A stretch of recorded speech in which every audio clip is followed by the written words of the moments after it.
Ayun, Leia TV. Kahit maulan, tuloy pa rin ang buhay. So, for today's video, magluluto tayo ng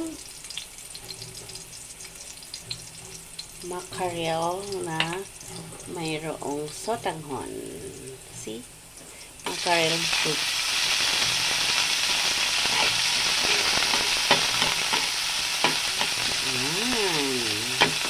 White onion. Magigisa muna tayo ng white onion. Din ang ating mackerel.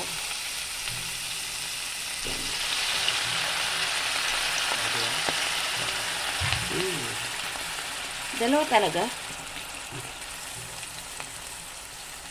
Yummy.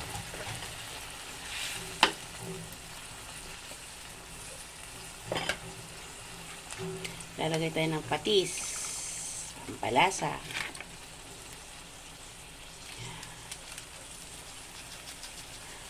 Ang nagmamagic sa ating buhay, maglalagay din tayo. Pag walang magic, walang buhay. O, diba? Leia TV po, maulan pa rin. So, maglagay tayo ng sabaw. Hindi yan yung naipon sa baha. O, diba? So, wait lang natin na kumulo, mga kapalangga. Tatakpan lang daw. Wag na natin. Papakuluin lang natin, mga kapalangga, bago natin ilalagay ang ating sotanghon. Ayan na, mga kapalangga, kumukulo-kulo na. Dadagdagan pa ulit natin ng sabaw. Mas maraming sabaw, mas masarap. O, diba, Leia TV? Ayan, mainit na sabaw po yan. Mainit na tubig po yan, mga kapalangga. So, ilalagay na natin ang ating sotanghon. Sotanghon! Wait lang natin na kumulo, mga kapalangga. Since wala tayong gulay, masarap sana yun kung may dahon, no? Lalagyan kaya natin ng dahon yan. Kahit konting talbos. Para...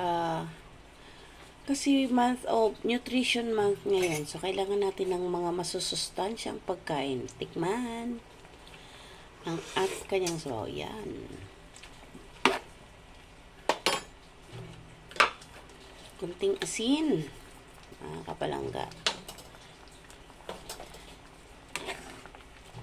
Masarap yan pag maraming sabaw eh.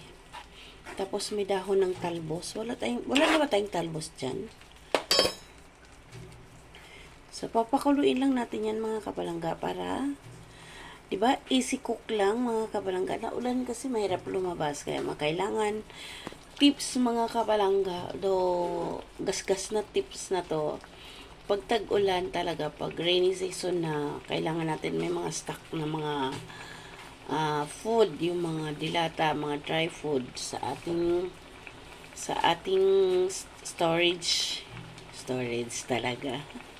Sa ating lamesa, para lamesa na lang, para anytime na malakas ang ulan, meron tayong makukuha na or malulutong pagkain, since wala tayong ayuda from the top. See, ayan, mga kapalangga, luto na to, mga kapalangga. Maybe yung yung kanyang sotanghon luto na. Huwag na natin lagyan ng egg, mga kapalangga, kasi last time naglagay tayo ng egg din sa mackerel. So, ibang recipe naman to. Mackerel with sotanghon. Yummy. Yan ang, mga kapalangga. Sarap. So, done na, mga kapalangga. Luto na ito. Ayun. Pwede na tayong kumain, mga kapalangga. Bye! See you around, mga palangga. Leia TV. God bless everyone. Maulang Miyerkules. Salamat!